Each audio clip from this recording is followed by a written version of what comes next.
Assalamualaikum warahmatullahi wabarakatuh. Perkenalkan, nama saya Ayu Eftita Haryanti dengan NIM P05140120004. Baiklah, di sini saya akan membuat video pidato untuk memenuhi tugas bahasa Indonesia dari dosen pengampu Bapak Dr. Nurmanza, SPD, MPD. Selamat menyaksikan.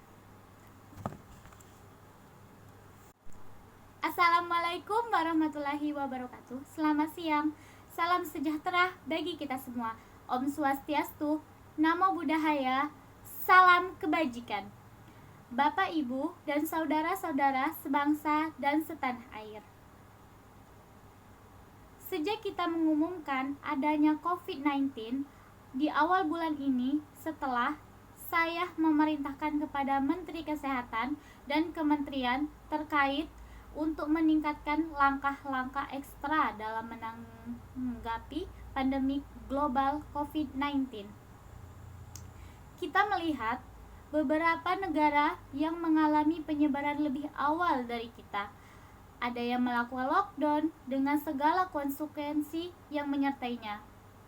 Tetapi ada juga negara yang tidak melakukan lockdown, namun melakukan langkah dan kebijakan yang ketat untuk menghambat penyebaran COVID-19. Pemerintah terus berkomunikasi dengan WHO dan menggunakan protokol kesehatan WHO serta berkonsultasi dengan para ahli kesehatan masyarakat dalam menangani penyebaran COVID-19 ini. Pemerintah telah membentuk gugus tugas percepatan penanganan COVID-19 yang diketuai oleh Kepala Badan Nasional Penanggulangan Bencana Letjen TNI Doni Monardo. Gugus tugas ini telah bekerja secara efektif dengan mensinergikan kekuatan nasional, baik di pusat maupun di daerah masing-masing. Melibatkan ASN, TNI, dan Polri, serta melibatkan dukungan dari swasta, lembaga sosial, dan perguruan tinggi. Sebagai negara yang besar dan negara kepulauan, tingkat penyebaran COVID-19 ini derajatnya bervariasi antar daerah. Oleh karena itu, saya minta kepada seluruh gubernur dan bupati serta wali kota untuk terus memonitor kondisi daerah dan terus berkonsultasi dengan pakar medis dalam menelaah situasi.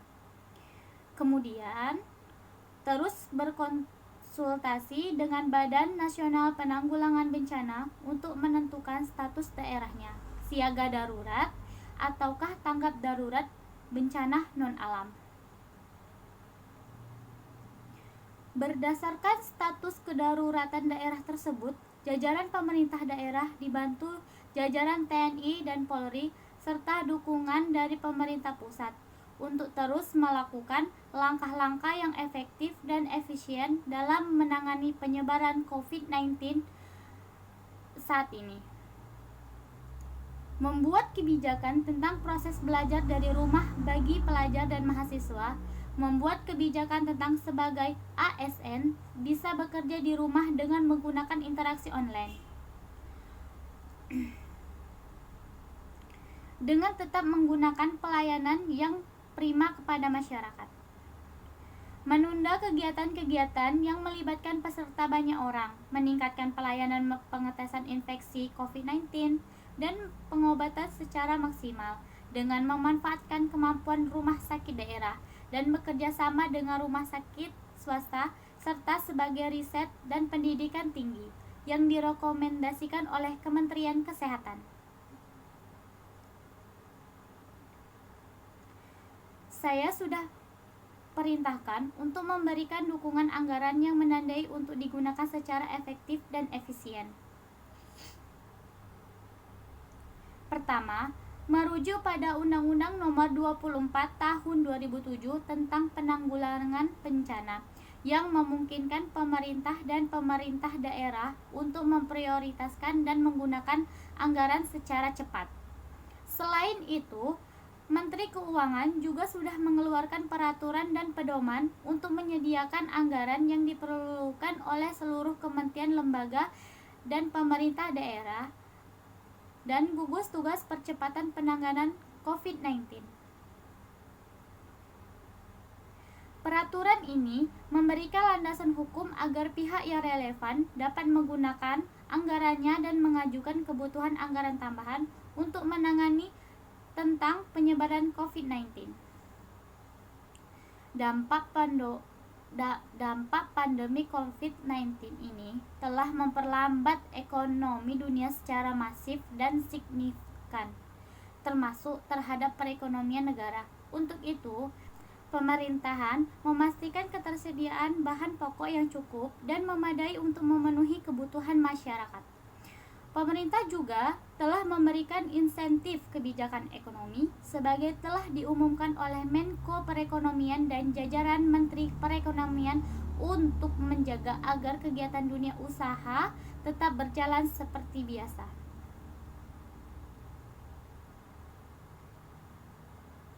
Saya juga minta kepada kepala daerah untuk mendukung kebijakan ini dan melakukan kebijakan yang memadai di daerah.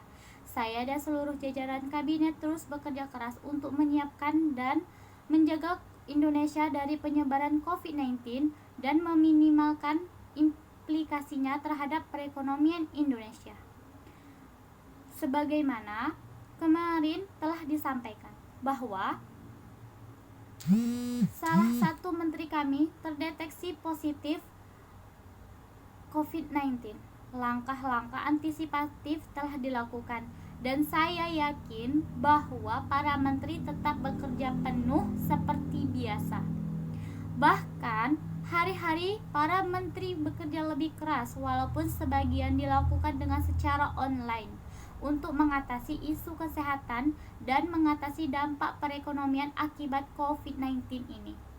Terakhir, kepada seluruh rakyat Indonesia, saya minta untuk tetap tenang, tidak panik, dan tetap produktif dengan meningkatkan kewaspadaan agar penyebaran COVID-19 ini bisa kita hambat dan kita stop. Dengan kondisi ini, saatnya kita kerja dari rumah, belajar dari rumah, ibadah di rumah. Inilah saatnya bekerja bersama-sama, saling tolong-menolong, dan bersatu padu gotong royong. Kita ingin ini menjadi sebuah gerakan masyarakat agar masalah COVID-19 ini bisa tertangani dengan maksimal. Saya kira ini saja yang dapat saya sampaikan. Apabila kata-kata saya masih kurang, saya meminta maaf kepada Allah, saya memohon ampun. Saya akhiri, wabillahi taufik wal hidayah. Wassalamualaikum warahmatullahi wabarakatuh. See you.